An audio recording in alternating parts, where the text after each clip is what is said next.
嗨，大家好，我是曹认真，欢迎收看曹认真少年的频道。我们这集又要来讲汽车的工业故事历史啦。我们这集要讲的是 Toyota。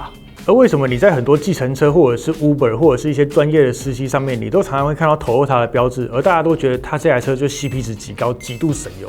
如果你要拿来商用啊、接待客户啊、坐公司车，常常都是大家的第一选择呢。很多的原因，我们今天就要从一个历史跟它这个关系链去跟大家一一解释。我先跟大家讲一小段故事，大家或许能够慢慢的体会到这间公司到底有多厉害跟多可怕。首先，我们要跟你讲 Toyota 的 GR。为什么好好的一个 Toyota 你要搞个 GR 呢？其实 GR 呢，你可以把它想象成是这个汽车品牌的性能部门。基本上它的工作呢，就是征战世界各个大大小小的各种赛场。因为呢，很多车厂大家都会知道，就要从这个赛车，我们有很强的性能、很好的操控性，然后呢去打广告，就让全世界知道说，我们 Toyota 呢也是有可能会赢过保时捷，也有可能会赢过华拉利的。之前还真的差点赢。我现在法国看那一场，你说再多一圈，我觉得 GR 它真的会差点拿冠军。那个油量的控制就差这么一丁点，吓死人。而就在今年2026的赛事 ，Toyota 再度赢得了冠军。讲到 Toyota 的 GR 呢，你就要知道有一个男子叫做丰田章男。而丰田章男呢，其实就是 Toyota 整个创办人丰田喜一郎他的孙子。虽然他当时还没有掌管这整个大权，他就开始弄一个这个 GR 出来。也就是说，在丰田章男还没有正式成为会长之前，他其实在 Toyota 的旗下的时候，偷偷来创立这个 GR。所以呢，在做 GR 的时候呢，常常帮手帮脚。那为什么一提到 Toyota， 提到 GR， 我们就要提到丰田章男这个名字呢？因为这个故事背景非常的有趣哦。事情要回到2007年的时候，在纽柏林24小时耐久赛的赛道上面，有一台编号109号的中古车 Altezza 出现在赛道上面。这台车很酷哦，它当时没有整个专业的车队哦，而是车主呢自掏腰包花钱出来改车，然后呢在整个赛道上呢被撞得满满都是伤，保杆也掉了，车身撞凹的，然后那种乱七八糟，最后奇迹式的完赛。大家不要觉得完赛没有什么，赛车场上你能够完赛真的吗？已经很屌。他慢慢的没有竞争对手完赛，他就在最后面呢。也不是啦，你们不要在观众那边嘴求，你们就光是下去开一次你就知道那个多难。最后这个被撞到迷迷茫茫的车子，在冲过终点线之后呢，上面就出现了车手的名字，魔力手。没有人知道他是谁。把安全帽拿下来之后，对手认出这个人的脸，这个人竟然是丰田章男。大家一定想说，为什么全国第一大的车厂的老板，他要偷偷跑去开中古车，然后去比赛嘞？我们以台湾人的思维，一定会想说，就是你如果是一个会长你要去玩赛车，你不就整个集团会支持你，然后帮你弄一台很帅的 Toyota 最顶配的车子，然后拿去开？为什么他不要嘞？原因就是因为在当时Toyota 的内部并没有人支持他做这件事情，你根本就是一个不懂车的小公子。二代的诅咒除了台湾有之外，日本也有。所以呢，他其实从以前就是一直被人家这样子呛，然后他就自己去练车然后找教练把自己变成一个很强的专业车手。他就很像是一个高中生，脱掉制服，换上便服，然后跑去打电动，然后打那个职业电竞比赛，就不让自己家里面知道。我先打到一个冠军，我再回来告诉你，林北我是公子哥。林北用自己的钱，自己改的车，我自己下去开。所以之前我不知道大家有没有看到一个新闻，丰田章男来台湾参加台湾 GR Garage 开幕的时候，然后那个就自己在那边甩尾这样子，然后驾轻就熟。而在他那场比赛完赛结束的时候呢，他就讲出了一个整个 GR 的经典金句，这句话叫做 Michika Mido Kitae Kuruma Kitae Ru。这句话是什么意思呢？人生这个道不只锻炼着我们的人，也锻炼着我们的车，你可以称之为车道。而道路锻炼人，同时也锻炼车，这句话呢，就之后就变成整个 GR 的整个精神。而丰田章男利用 GR 在赛道上面使坏之后呢，2015年 Toyota 呢，他把整个赛车的业务呢整合成 TGR， 也就是 Toyota Gazoo Racing， 也就是你后面看到的 GR。而这个原厂的官方车队呢，它就一路开始真正的征战世界各个赛场，比如说 WBC WRC， 打铁打棒球，比如说 WRC 世界拉力锦标赛 ，WEC 世界耐久锦标赛，利曼24小时耐久赛，就这样子拿冠军，大量曝光，开始大家很多人知道GR 车队。这个时候丰田章男他呢就自己又自掏腰包，又开始创了一个车队叫 Rookie Racing。我跟你讲我在这一集的后面。Rookie Racing 的车队有2个日本人是有教我开车的。话说回来，如果你常常喜欢看赛车的朋友 ，Rookie Racing 应该对你来说并不陌生。但是这个名字是怎么来的呢？就是大家可能都会把它想象成叫菜鸟车队，但其实呢，这个名字的 Rookie 是丰田章男的狗的名字，也就是说，这个车队的你们都是我的，我的爱，我的家人，我最重要的伙伴。而他那个时候觉得就是 Rookie 这个名字念起来就是很亲切。但你一定想说，我都已经有一个 GR 车队了，我为什么还要弄一个 RR 车队呢？其实这两个车队有两个完全不一样的工作跟使命。GR 车队呢，它比较像是一个帮企业广告，就是我要试出真的拿冠军，我要用比赛的经验啊，然后去打造出更棒的车。我们常常看到一些拉力锦标赛或者这些赛车比赛，其实呢，都是很多车厂为了想要开发出新的能够试售的车子，要拿到很多的数据，底盘的数据啊，轮胎的数据啊，或者是许多操控性能、变速箱，就是可以做怎么改良。你可以在最硬的连续高转速，连续24小时，然后永远不停，把这台车超到最紧绷、最爆的时候，看你的引擎设计，或者在当时的许多车体的设计上面会有什么样的问题。就是大家所看到 Toyota 后面印一个小 GR， 就是这种量产车子的话，那Rookie 的这个车队要干嘛呢？其实它是拿来做实验的。创造这个车队呢，主要有两个目的，一个就是可以用另外一个品牌去做一些很实验性的东西，同时呢，我又可以在这个过程当中培育造车的人才。比如说，他有很多想法，他无法实践。你看 Toyota 那个是一个多么大的、有规模的、就是历史性的企业，就是你很难能够去提到总部，然后让你去干一个很伟大的事嘛。所以呢，你就可以在另外一个车队去做这些实验性的事情。有多实验呢？大概在3年前，2023年，他们做一台叫液态氢的赛车。液态的氢气是什么呢？首先，我们把氢气把它冷却到-253度。-253度是什么样的概念呢？就是整个地球上啊最冷的地方，有南极嘛，紧绷链就是-89度，大概是它将近2倍多，快3倍的。所以呢，当你要把液态氢把它加压，把它冷却，然后把它锁在变成它的主要的燃料的时候，你的焊接技术啊、造车能力要非常非常的好，因为你完完全全不能任何的漏风。在它的工业加工上，它的气密性的要求呢，就是10⁻⁹次方毫巴，比太空舱还要严格。这是一个什么样的概念呢？我用简单的方式跟大家解说。我们以前啊都在夜市买过那个棉花糖嘛，一整个。但你知道棉花糖一开始它其实是一个很小的一个糖，把它倒到里面这样子，然后嘘，然后把它旋，然后旋成就是你手上拿的棉花糖。所以呢，你可以把氢气把它想成是一坨棉花糖。如果今天你把棉花糖现在一直拿用手搓，一直把它搓，然后你会觉得怎么样？你会觉得手很黏。就变成一小一狗这样子，就变回那个以前的那个糖。但是呢，它两个里面的糖分是不是一样的？是一样的嘛，对不对？你用一样的这个概念去想象液态氢呢，它就像是把气体呢，把它降温到-253度，然后呢，它看起来就像变成是加汽油一样。所以呢，它的加气站，所以它的能量补给站就会比整个原本以前的氢气还要小4倍。它做这个车的目的呢，其实他也不是要拿冠军，而是想要试探看液态氢的汽车到底可不可行，有没有变成是以后汽车产业的一种新方向。所以常常呢，我们去看赛车，就会看到很多大牌子，然后那边比输赢嘛。然后同时每次我看到这个 Rookie Racing 的时候，然后我就想说啊，他今年又会弄出什么样有趣的赛车呢？而他们呢，也同时参与了许多日本的大大小小的赛事 ，Super GT 啊 ，Super Formula 或者 Super Taikyu， 把很多赛车的那个赛道变成是自己的实验场，丰田章男。有够疯，所以呢，在这种赛车的极限环境去测试啊，测试完啊有问题就改啊，有问题我们就开始修正。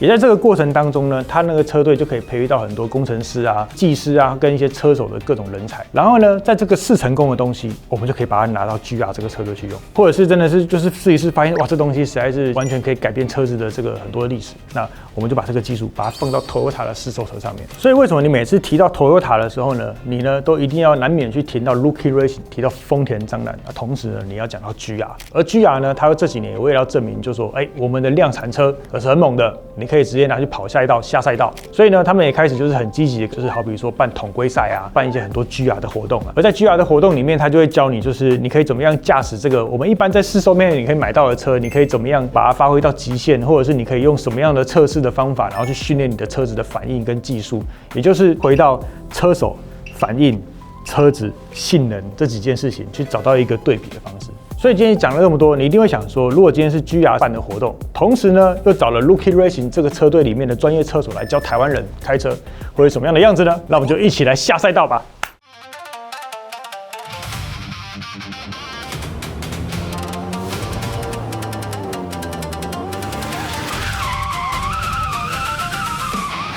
各位，你在前面了解了很多 GR 的历史之后呢，今天呢就是要跟着 RR 车队，然后里面有2位职业选手，就跑过纽柏林的，一个是 Sasaki， 就佐佐木，然后一个就是松井，一位呢是从专业的维修师傅做到车手，一位是从小从卡丁车培育，然后变成车手，带着大家玩说，哦，那你如果今天是开我们 GR 的车子呢，那你可以怎么样跑这个路线？如果是统规车的话，那你可以走什么样的路线？这种用他们的经验，然后去做一种简单的教学。所以其实台湾很多车子里面它都有相关这类的活动，所以你如果喜欢各种车的品牌，你都可以去上他们的网站，或者是买代理商的车。而我们今天在 Toyota GR 呢，会开到3种车。Corolla Cup 统规赛车、性能钢炮 GR Yaris 跟金卡纳专用的 GR86。当然，这个现场还有就是模拟器，就是可以让你更熟悉赛道，或者是你也可以去玩世界上各个不一样的地方的赛道，然后你就可以知道说哪一些路弯点，然后你要怎么切，或者是哪一些地方你要全力加速。所以，我们呢跟所有今天一起来参加这个 GR 活动的朋友呢，都可以完整体验整个 GR 独有车款的驾驭乐趣。还有 Looking Racing 的职业车手，他会直接来带着我们，教我们怎么样跑这个力宝的赛道。那我们就来开始今天的活动吧。好，我们现在上车调整好坐姿之后，我们要开的第一台是 GR 的暴力鸭。我们刚刚简单的上完课之后，现在最前面会有一台教练车，然后带其他的就是有跑过赛道的朋友们，然后会分成一组，然后我们就一起要跑这个整个赛道。就待会见啊，拜拜。开始吹了，轻轻松松 ，smooth 那种 smooth 的感觉。眼睛看到哪边走到哪边，继续往上，然后这个上坡的感觉很不错。来，直线要冲了。大冲啊！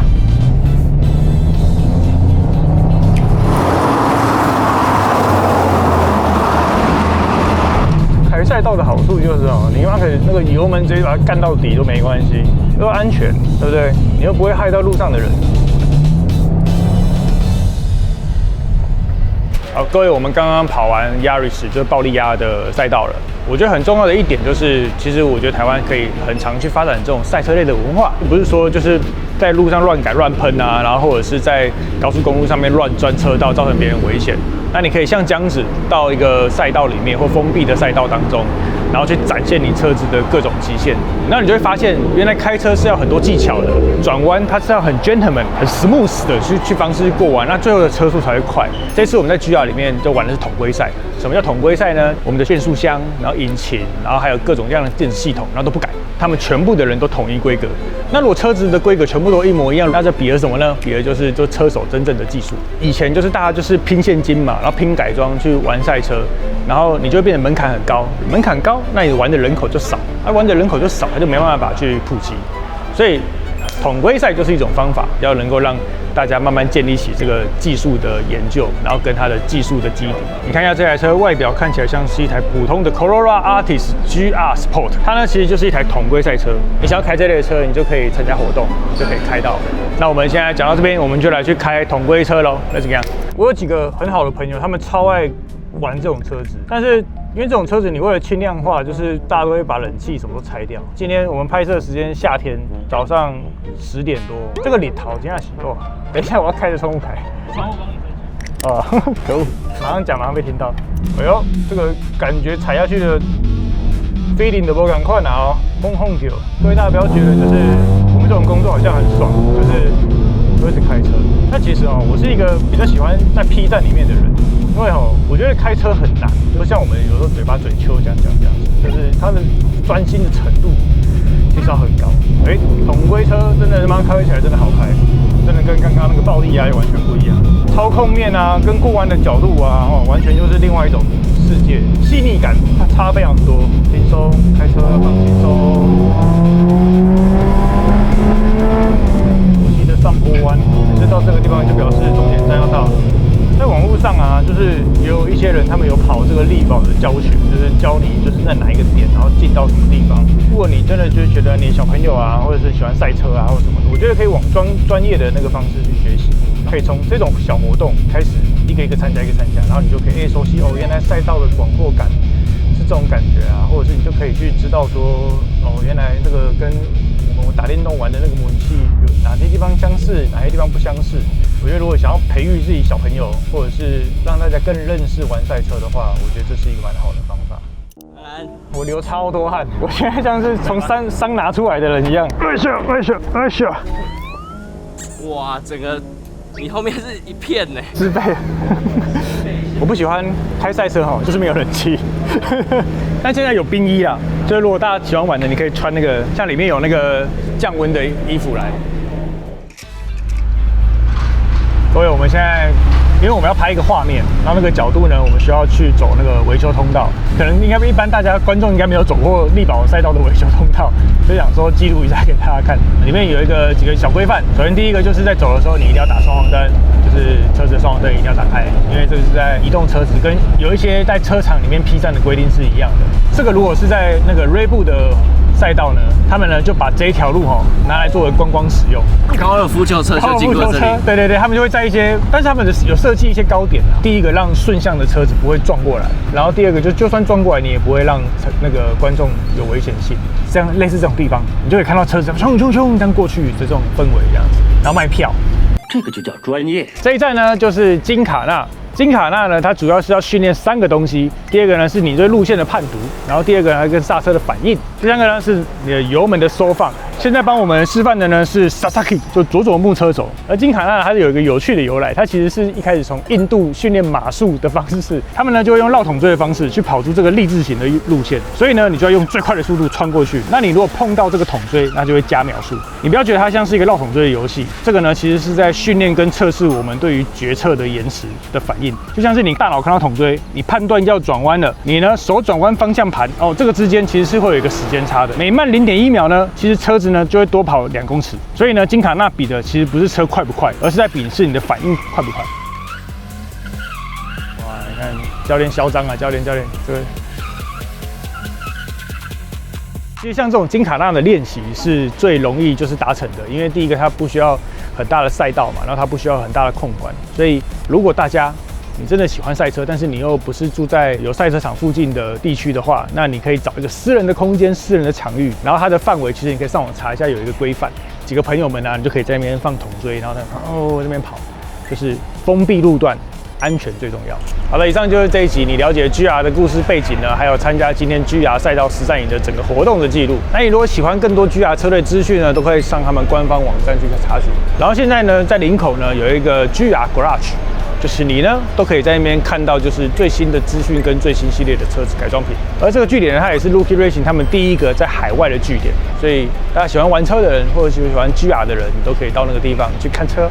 而我自己也觉得很不错的，就是 GR 他们愿意搞这种统规赛，降低大家能够进赛道玩车子的门槛，或者是能够真正就是开始去讲究，就是以技术面啊拉开那些军备竞赛砸钱的方式去推广赛车。那我觉得这也可以帮助很多新手，或者是一些大家开始在弄车子的时候比较没有这么有压力。那如果喜欢我们的影片的话，你可以在下面按喜欢，你可以订阅我们频道，或者是你可以每个月花个几十块钱一杯饮料的钱，然后来赞助我们，拍出更多更有趣的工业频道或者是赛车类的影片。那这些超人少年。我们下次见喽，拜拜。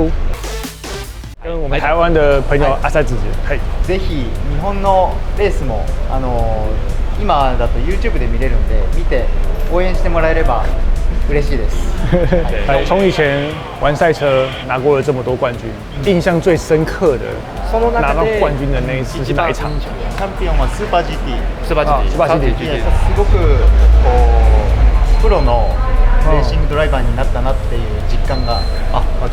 有没有哪一个的冠军是你心中觉得职业生涯当中一定要再挑战一次？もう一回スーパー GT。再一次。希望这回对，说就是想要再拿一次。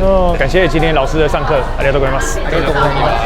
我们在这边得到2个松井车手的签名，送给我们频道的会员们。那你如果喜欢松井车手，喜欢这个 GR 的，那你就把握机会。那我们如果想要得到这个的话，你可以留言对于这个松井的话给会员朋友了，感谢大家的支持。